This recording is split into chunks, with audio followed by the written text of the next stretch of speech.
السلام عليكم ورحمة الله وبركاته. بسم الله الرحمن الرحيم، والصلاة والسلام على رسوله الكريم وعلى آله وصحبه أجمعين. میرے محترم بھائیو، دوستو، عزیزو، بہنوں، بچوں، بڑوں، آج کا دن ایک بہت بڑی نعمت کی ہمیں یاد دلاتا ہے، جس کو ہم جتنا بھی اللہ کا شکر ادا کریں ہم اس کا حق ادا نہیں کر سکتے۔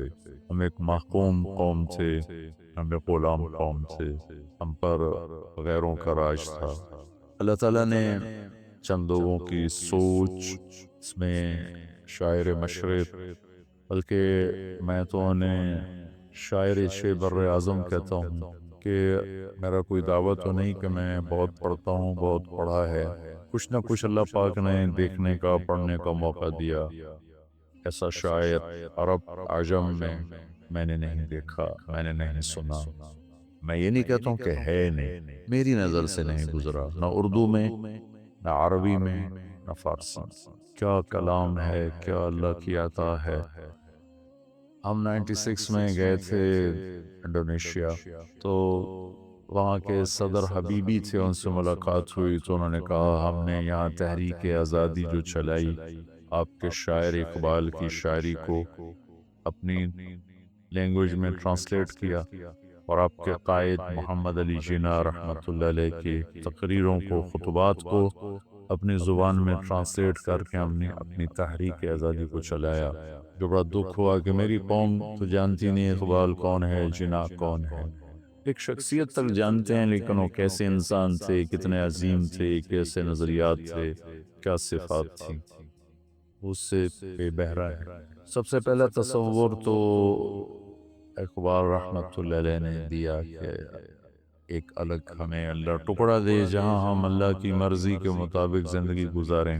اس خواب کی تعبیر اللہ نے پوری کروائی محمد علی جناح رحمت اللہ تعالی علیہ، جنہیں ہم محبت سے قائد اعظم کہتے ہیں۔ بے شک وہ اس خطے کے قائد اعظم تھے، اور اس شخص نے ٹی بی کے ساتھ اور بیماریوں کے ساتھ دنیا کی سب سے بڑی طاقتور قوم سے ٹکر لی۔ ان کو تلوار سے نہیں فتح کیا، توپوں سے نہیں فتح کیا، اپنی قوت اخلاق سے، قوت دلیل سے، اور قوت صفات سے فتح کیا ہے۔ اور ہمارے نصیب میں ان کی قیادت بہت تھوڑی لکھی تھی کہ اللہ تعالیٰ نے ان کو 1 سال بعد ہی اٹھا لیا۔ تو یہ خواب دیکھا تھا اقبال رحمت اللہ علیہ نے، اس کو تعبیر دی، تعبیر تو اللہ نے دی، اس کی تکمیل اللہ نے کروائی قائد اعظم محمد علی جناح رحمۃ اللہ تعالی علیہ سے۔ اللہ ان دونوں کی قبروں کو نور سے بھرے۔ میں ان کے لیے اصال ثواب کرتا رہتا ہوں، آپ سے بھی عرض کرتا ہوں کہ ان کے لیے اصال ثواب کیا کریں۔ تو 14 اگست کو اللہ تعالیٰ نے ہمیں یہ خطہ دیا۔ اس کی تاریخ کیا ہے وہ اتنے تھوڑے وقت میں کیسے بتا سکتا ہوں، نہ ہی آج کسی کے پاس اتنا ٹائم ہے کہ وہ اس کو سنے۔ بہرحال بن گیا، اتنا ہی میں بتاتا ہوں کہ بہت بڑی قربانیوں کے بعد یہ ہمیں ٹکڑا ملا۔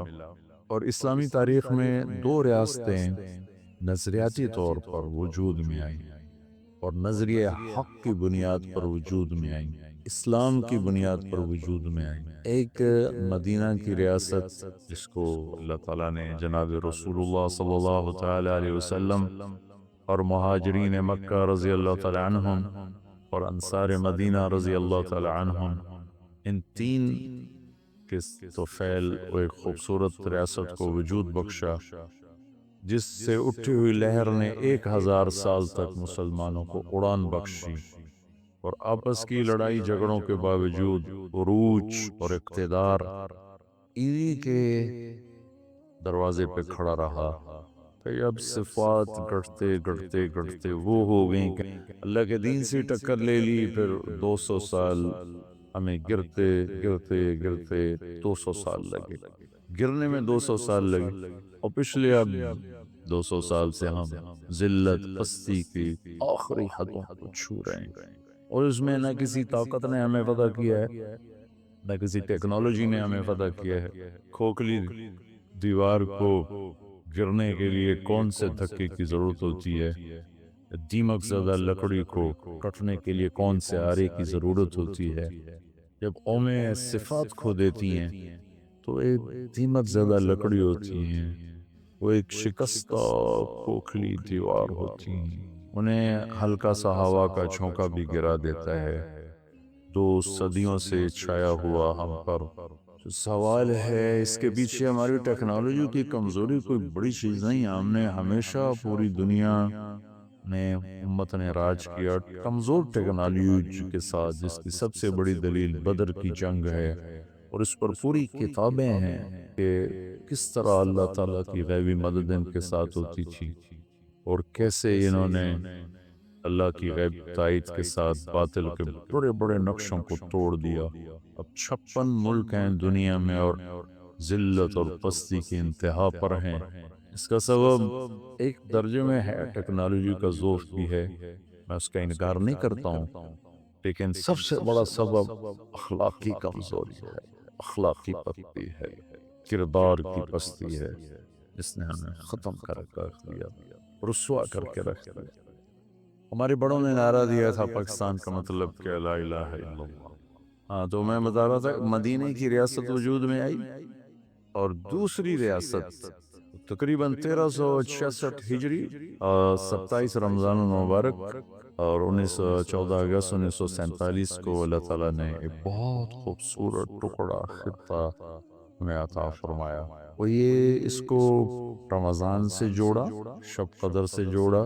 یہ اتفاق سے نہیں ایسا ہو گیا کہ اتفاقاً 14 اگست اور 27 رمضان آپس میں اکٹھے ہو گئے۔ اللہ کا غیبی ارادہ وجود میں آیا اور یہ خوبصورت جوڑ بیٹھا، سنجوگ بیٹھا ہوا کہ ایک طرف شب قدر تھی، 27 رمضان تھی، اور ایک طرف 14 اگست تھی، یعنی 13 اور 14 کی درمیانی رات تھی، جب اللہ پاک نے ہمیں اس خطے کی نعمت عطا فرمائی۔ ہمارے بڑوں نے خواب دیکھا کہ ہم ایک خطے میں اللہ کے دین کو زندہ کریں گے، چلیں گے، محبتیں ہوگی، الفتیں ہوگی، بڑوں کی عزت ہوگی، بیٹی کی چادر میلی نہ ہوگی، ماں کی عزت پہ آنچ نہ آئے گی، باپ کے احترام پہ حرف نہ آئے گا، پڑوسی کبھی بھوکا نہ سوئے گا، مظلوم کبھی عدالت کے آہنی دروازوں سے نہیں ٹکرائے گا، بیمار کبھی بغیر علاج کے مرنے جائے گا،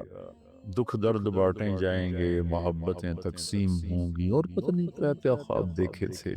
لیکن 6 لاکھ جانیں اس پر قربان، راوی ستلج چناب لاشوں سے بھر کے بہے، معصوم بچے سے لے کر 80-90 سال کے بوڑھے تک، معصوم بچیوں سے لے کر 80-90 سال کی بوڑھی عورتوں تک، اور کتنی بچیوں کی عزتیں نیلام ہوئیں، کتنی بچیوں کی عزتیں نیلام ہوئیں، کتنی نسلیں وہیں رہ گئیں، لیکن ان کا خواب بہت خوبصورت تھا، اور اسی کے لیے گھر چھوڑے جا رہے تھے، وطن چھوڑے۔ وطن چھوڑنا کوئی آسان کام ہوتا؟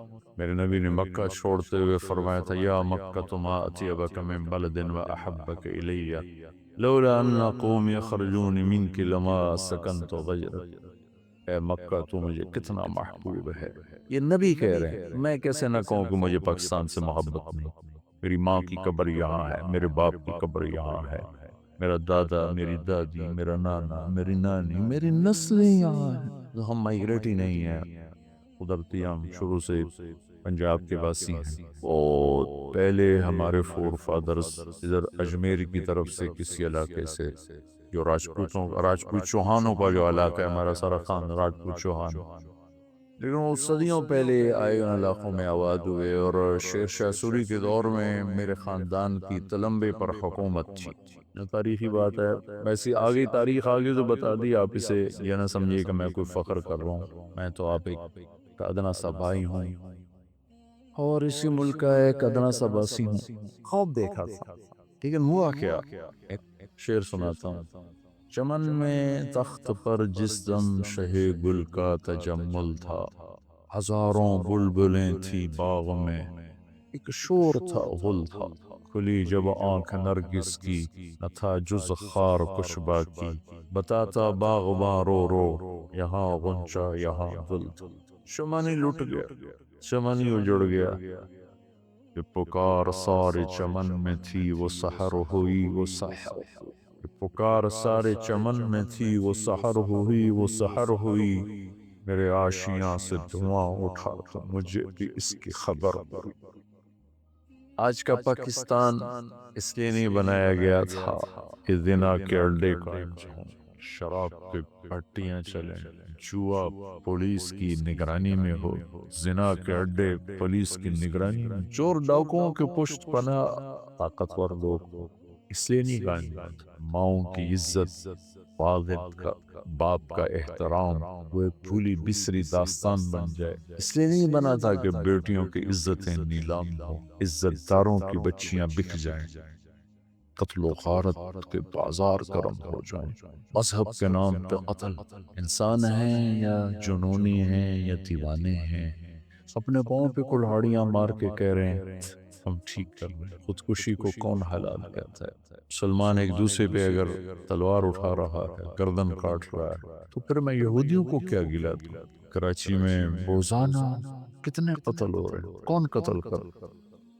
عیسائی، یہودی، ہندو، سکھ، دہریے، یہ اپنے ہی اپنوں کے سینے میں خنجر اتار رہے ہیں، اپنے ہی اپنوں کی عزتیں لوٹ رہے ہیں۔ یہ خواب ہمارے بڑوں نے نہیں دیکھا تھا۔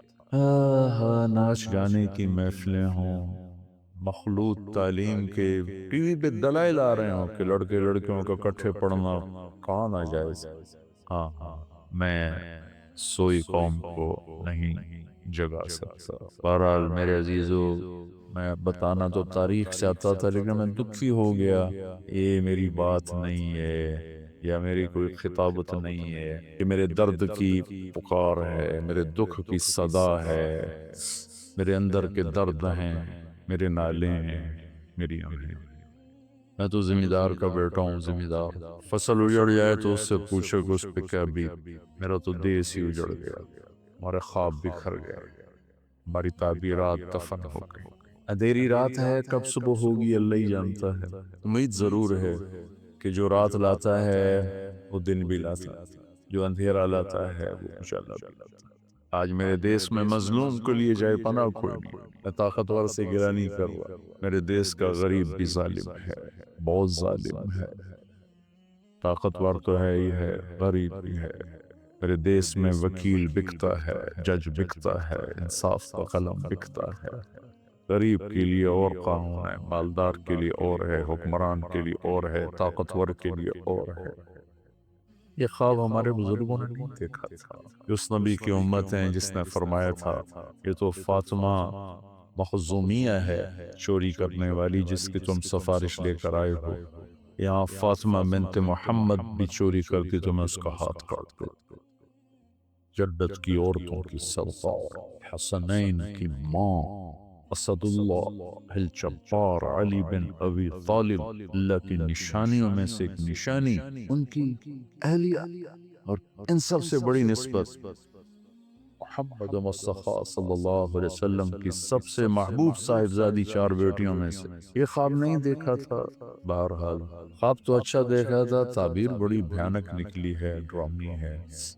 میں نے کبھی ہندو سکھ عیسائیوں کا گلہ نہیں کیا، اس لیے نہیں کہ میری بھی ان سے دوستی ہے، اس لیے کہ میرا دیس تو اپنوں کا مارا ہوا ہے، میرے دیس کو تو اپنوں نے لوٹا ہے۔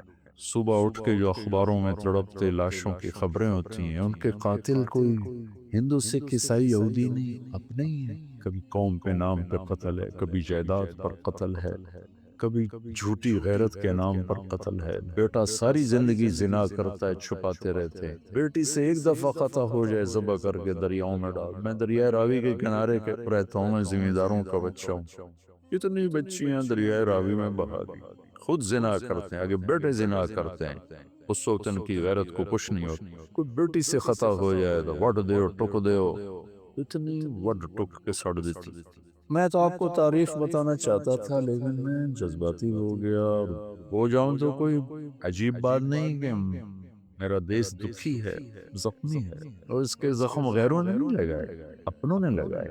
باہر سے کوئی نہیں آیا، یہاں سود کے نظام باہر سے نہیں چلے، یہاں شراب کی محفلیں باہر سے نہیں لانے لگے، یہاں ناچنے والی کے پاؤں کا گھنگرو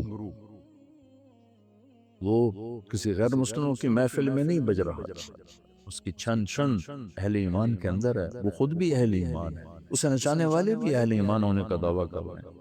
بے حیائی بے غیرتی کا نام تہذیب رکھ کر دانشور ٹی وی پہ بڑے بڑے دلائل دے رہے ہیں، بڑا حوصلہ ہے، جیسے اللہ کی جہنم بجھ گئی ہے، اللہ کی جنت آگ لگ گئی ہے، اللہ دیکھ نہیں رہا، سو گیا ہے، کیا کرو؟ اللہ نے اپنی قدرت سے ہمیں یہ دیس دیا، ذریعہ بنایا چند ایک لوگوں کو، لیکن ہم بھی عجب لوگ ہیں، اپنے محسن کو لیاقت علی خان رحمۃ اللہ علیہ گولی مار، ایک بزرگ نے اس سے فرمایا تھا وہ قوم کیسے فلاح پائے گی جنہوں نے اپنے محسن کو قتل کر، پھر رشوت، پھر دھوکہ، پھر فراڈ، خیانت، ملاوٹ، کھوٹ، جعل سازی، اس میں کس کی سازش؟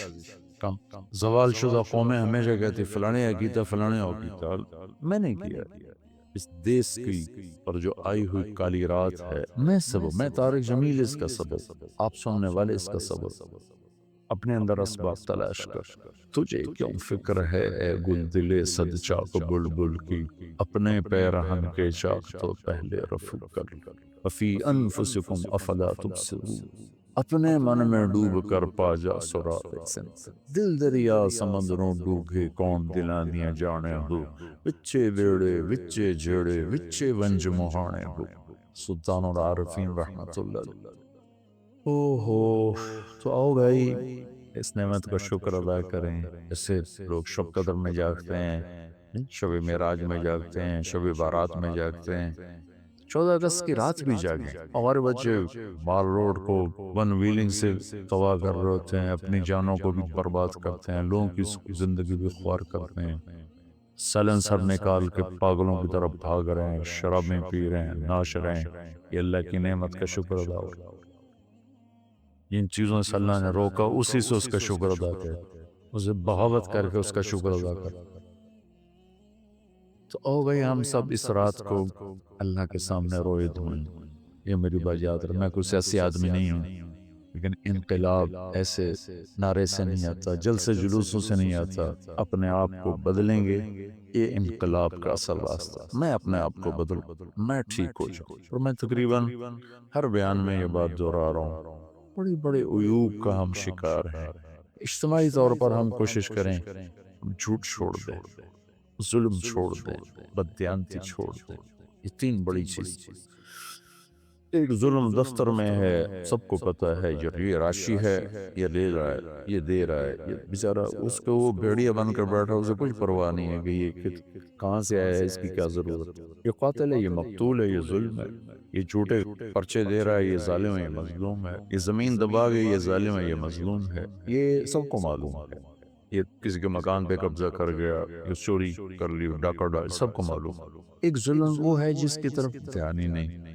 وہ ہماری چار دیواریوں کے اندر، ہمارے کمروں کے اندر، ہمارے گھروں کے اندر ظلم ہے، وہ خامن کا ظلم ہے بیوی پر، یا بعض بیویوں کا انتہا درجے کا بد اخلاقی اور بد زبانی کا مواہ ہے اپنے خامند کے لیے، اس کے ماں باپ کے لیے۔ ایک ظلم ہے سسرال ساس سسر کا بہو پر، ایک ظلم ہے خامند بیوی کا مل کر اپنے ماں باپ پر، ایک ظلم ہے خامند کی بہنوں کا اپنی بھابی پر، خامند کے بھائیوں کا اپنی بھابی پر، ایک ظلم ہے بچی کے ماں باپ کا شادی کے بعد بھی اپنی بچی کو اپنے قابو میں رکھ کے چلانے کا پر۔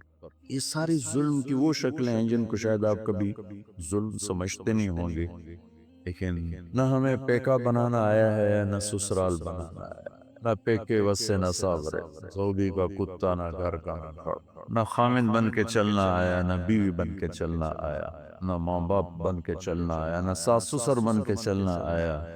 یہ وہ ظلم ہے جو بہت خوفناک، بہت خوفناک۔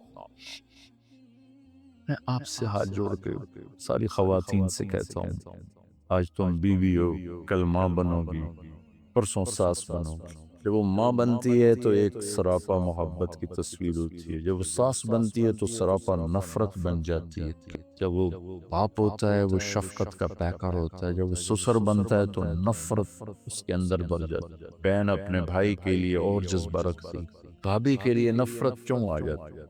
ہر گھر کی کہانی کہیں اس کا الٹ بھی ہے۔ آنے والی بیوی ایسی بدتمیز ہوتی ہے کہ خامند کی عزت کو بھی اڑا دیتی ہے، اس کے ماں باپ کی عزت کو بھی اڑا دیتی ہے۔ ہاں، یہ بھی بہت بڑا ظلم ہے، اس پر بھی اللہ کی رحمت اٹھ جاتی ہے۔ تو بھائی بہنوں، ہم اپنے ملک کو ظلم سے پاک کریں، جھوٹ سے پاک، دھوکے سے پاک کریں، کبیرہ گناہوں سے پاک کریں، ہو جائے فوراً توبہ کریں، آپس میں لڑے ہوئے صلح کریں، کبھی ایک دوسرے سے مستقل لڑے نہ رہیں، ہو جاتی ہوں شنی 3 دن کے اندر صلح کریں، ورنہ نہ اللہ اسے دیکھے گا نہ اسے دیکھے گا۔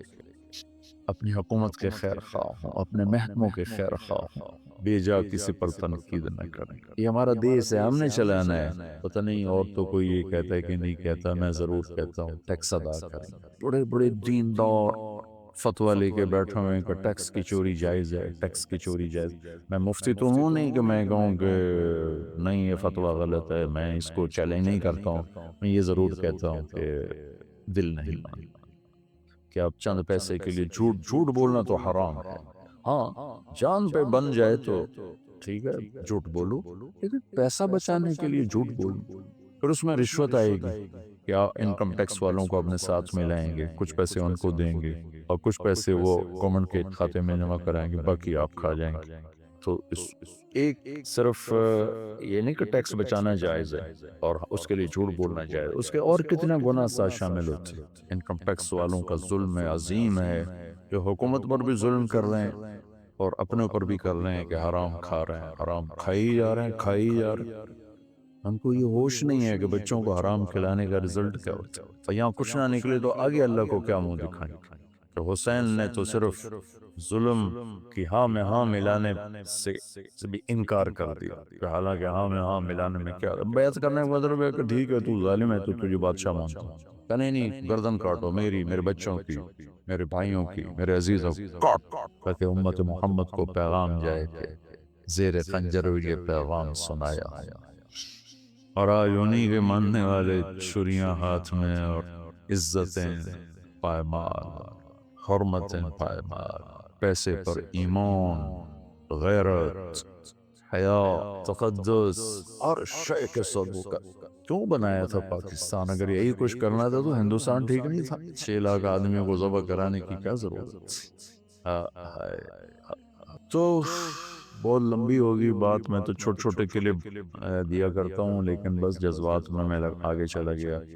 میں عرض کر رہا تھا اس ملک کی خدمت کریں، ٹیکس ادا کریں، جھوٹ نہ بولیں، دو اپنے رجسٹر نہ بنائیں کہ حکومت کو دکھانے کے لیے اور اپنے لیے اور انکم ٹیکس والوں کے لیے، اور حکومت والوں سے کہتا ہوں ایسے ظالمانہ ٹیکس نہ لگائیں کہ اب لوگوں کو چوری کرنے پر مجبور کر، اب ایسے معتدل اعتدال کے ٹیکس لگائیں، ہر کوئی خوشی سے ادا کر۔ پھر آگے حکومت کے کرندے بھی تو اس پر ظلم و ستم کرتے ہیں کہ اس کو اس قدر ناجائز استعمال کرتے ہیں، پھر دینے والوں کے دل کھٹے ہوتے ہیں۔ تو بہرحال اللہ تعالی ہمیں اس دیس کی قدر کی توفیق عطا فرمائے، اور بھئی ہم سچی توبہ کریں، اس نعمت کی قدر کریں، اور اس ملک کو جھوٹ سے پاک کریں، ظلم سے پاک کریں، بددیانتی سے پاک کریں۔ کیسے کریں؟ اپنی ذات سے چھوڑیں، اس ملک کو خوبصورت بنائیں، عدل کے ساتھ، سچائی کے ساتھ، دیانت کے ساتھ۔ کیسے کریں؟ اپنی ذات سے شروع کریں، ماں باپ کو عزت دو، بیویوں سے محبت کرو، بیوی سے اظہار محبت میرے نبی کا طریقہ ہے۔ عمرو بن عاص نے پوچھا یا رسول اللہ آپ کو سب سے زیادہ کس سے پیار ہے؟ فرمایا مجھے اپنی بیوی عائشہ سے سب سے زیادہ پیار ہے۔ برملا فرمایا آپ یہاں کوئی بیوی سے اظہار محبت کرے گا تو یہ تو رن مرید بن گیا، تو زن مرید تو رنو ہو گیا، یعنی تو اور کوئی نیے ہی نہیں۔ ہم بہنیں ذلیل کر دیتے ہیں، ماں باپ ذلیل کر دیتے ہیں، بھائی ذلیل کر دیتے ہیں۔ خاوندوں سے کہتا ہوں بیویوں کو پروٹیکشن دو، کو عزت دو، احترام دو، نوکر بنا کے نہ رکھو، ماں باپ کی خدمت خود کرو۔ ماں باپ تمہیں قتل بھی کرے تو گردن پیش کرو، لیکن تمہاری بیوی پہ زیادتی کریں سامنے آ جاؤ کہ نہیں ابا اماں معاف کرو، مجھے جو کہنا ہے کہو، اسے کچھ نہ کہو۔ بیویوں سے کہتا ہوں خامند کو عزت دو، شادی کے بعد تمہارے ماں باپ کا تم پہ حق تھوڑا ہے، تمہارے خامند کا حق تم پر زیادہ ہے۔ خامند کے ماں باپ کو اپنے ماں باپ سمجھو، ان کو عزت دینا اپنی عزت سمجھو، ان کی خدمت کرنا اپنی سعادت سمجھو۔ بہنوں سے کہتا ہوں کہ آنے والی اپنی بھابھی کو اپنی بہن بنا کر رکھو، لگائی بجائی حسد بغض، اسی معاشرے میں رہتا ہوں ہر وقت یہ دیکھتا ہوں، دل جلتا ہے، دیکھ تو دل کے جان سے اٹھتا ہے، یہ دھواں سا کہاں سے اٹھتا ہے، کور کس دل جلے کی ہے یہ فلک، دھواں صبح و شام یہاں سے اٹھتا ہے۔